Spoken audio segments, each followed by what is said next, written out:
Today we're going to make Grandma's stew with no meat. With Satan. Got my line.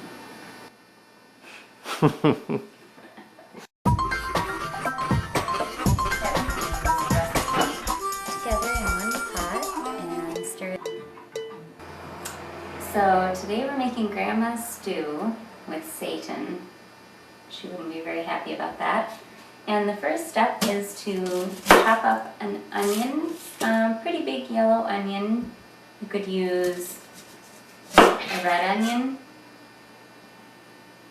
or the cats could fight and distract you from making it at all. What are you fighting about? You can chop up the onion however you want. You can just make it kind of big or small, however you want. That's the joy of stew. You can just do whatever you want, really. Just chop it up like this. But really just do whatever you want. Yeah, just chop it up like this. Keep it kind of big. It doesn't really matter. And then you throw it in a pot, just like this. Oh, by the way, this is the vegetarian version of Grandma's stew with a little bit of Worcestershire sauce, which does actually apparently have anchovies in it. So, Mostly just anchovy juice. well, it's not vegetarian. No. Yes. So you want to chop up that onion and get it in there. This one's a little small. I'm going to put another half onion we have left over in it.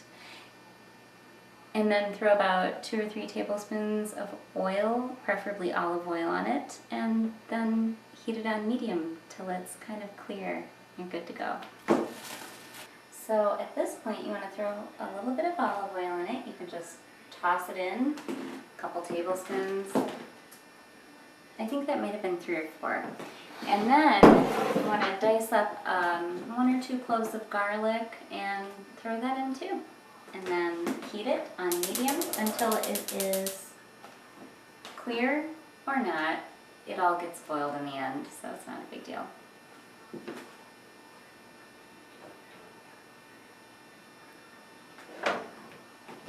Yum! Okay, so while the rest of that is sauteing, cooking, we're going to peel some carrots in preparation for putting them in the stew.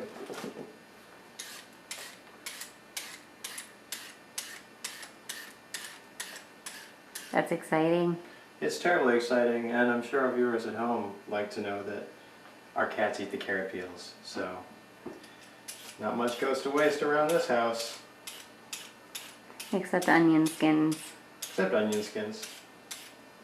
And potato skins. And lemon rinds. What are you wearing, Gene? I'm wearing my Monster Cereal t-shirt. That's cool. Yeah, I saved up box top points for this.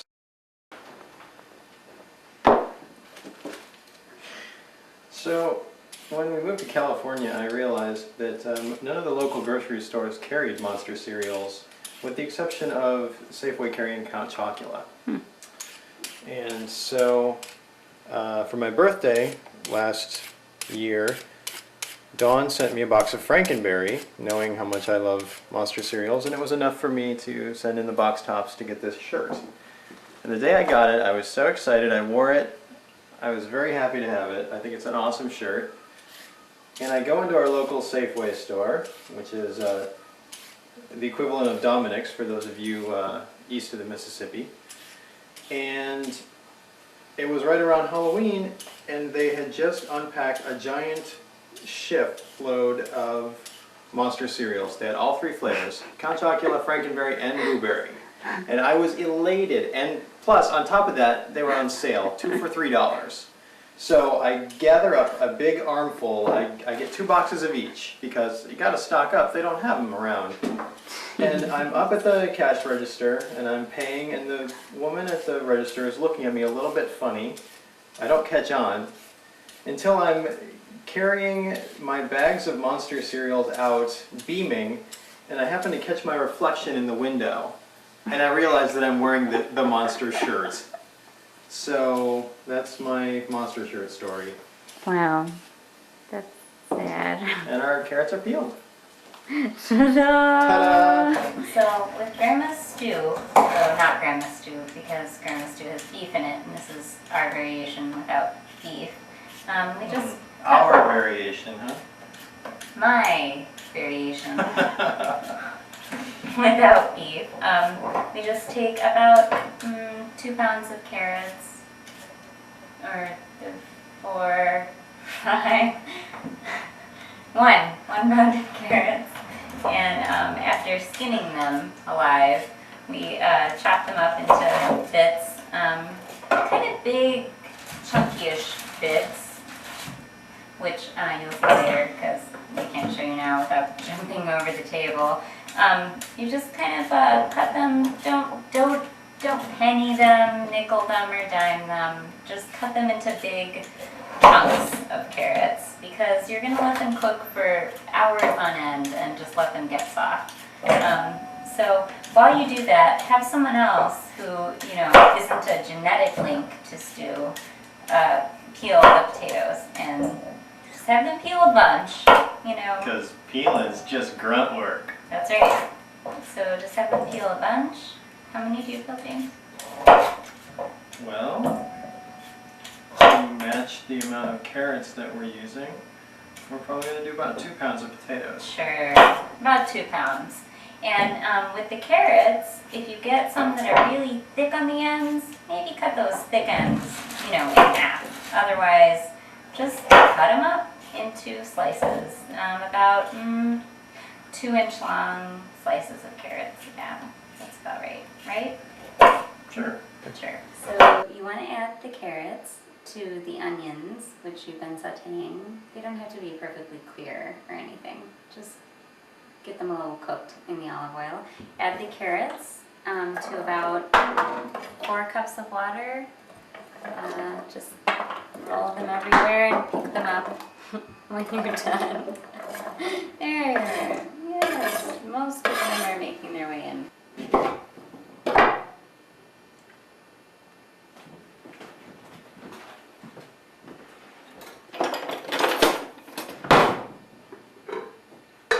What are you doing? I'm squeezing lemons.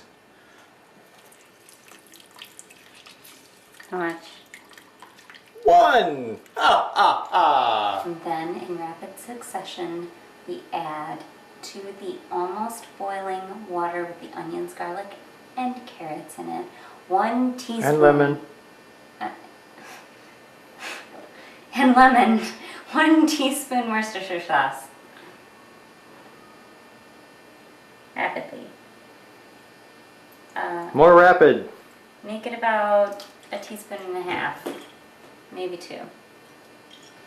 Don't forget, 2 bay leaves. 1/2 tablespoon of salt.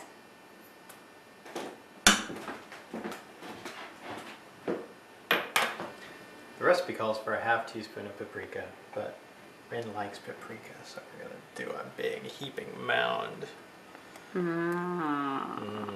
Maybe even a... Uh-huh. No. Maybe just a little bit. 6 whole cloves.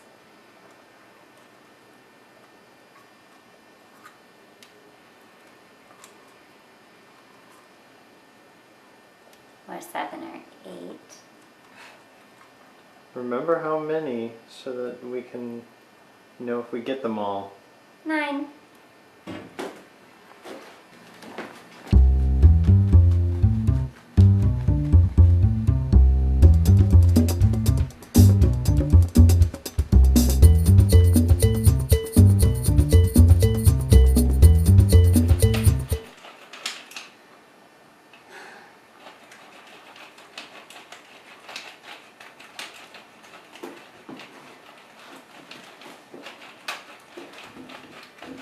One-half teaspoon of pepper.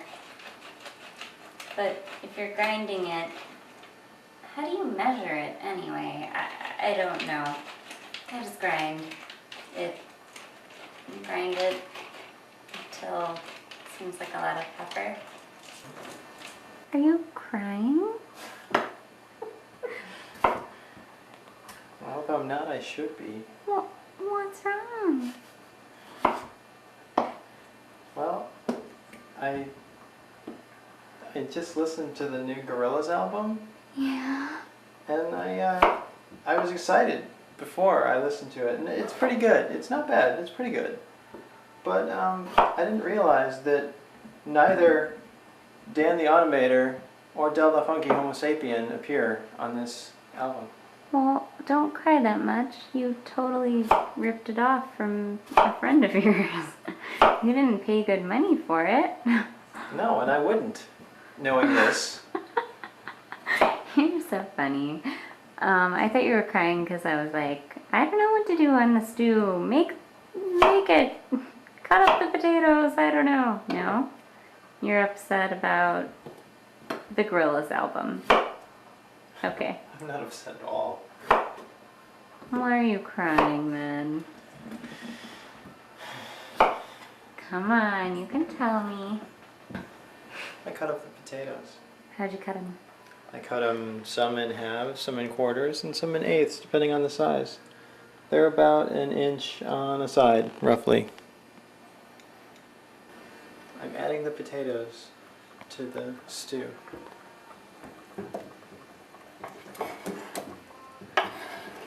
You say that like you're tired of telling people what you're doing. Are you tired of telling people what you're doing? No, I'm just tired.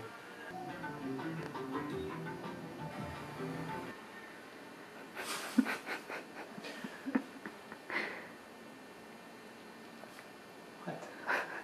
Now we add sugar. Now it's time to add the sugar, which Rin is going to do. Okay, so now's the point at which we don't mind this. So this is the best part. We take white sugar and add it to our potatoes, carrots, spices, lemon. Is that a spice? I don't know. The lemon, the olive oil, and the onions and the garlic. We add a tablespoon of sugar. And just sprinkle it around just like it's a spice. And sometimes you add a little more, depending on how much you're making. We're going to add about 1 1/4 tablespoons, just like that.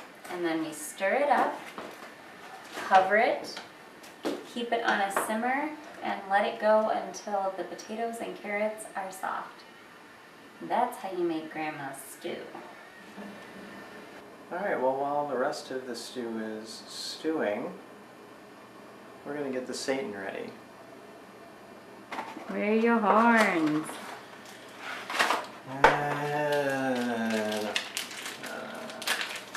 Okay, we're going to basically, for our frequent viewers, we're preparing it pretty much the same way as we did for the shepherd's pie. We're just going to take, these chunks are a little bit too big. Some of them are not too big, but we're going to take, if I can get it out of the plastic here. What kind of SEITAN is that, James? Why, it's white wave, traditionally seasoned wheat gluten SEITAN. I'm ready for my extreme close-up now, Miss Coppola. You don't like pepper? I like pepper. I don't like indiscriminate amounts of pepper. I'm going to change my name to Pepper. Okay, so while I do this, Pepper is going to tell us about what? Nothing. Nothing? Because we're done We're done with this part. with this part. Yeah, now we just have to wait. What do you do with that when it starts sizzling like that? Push it around with a wooden spatula Until when? till it's hot. I think you need more Worcestershire sauce and more olive oil. Seriously though. Okay. We'll add more Worcestershire sauce and more olive oil. Okay?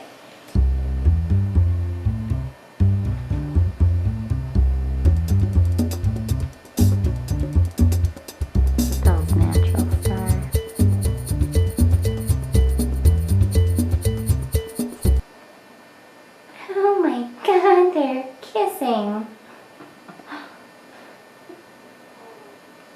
Gross.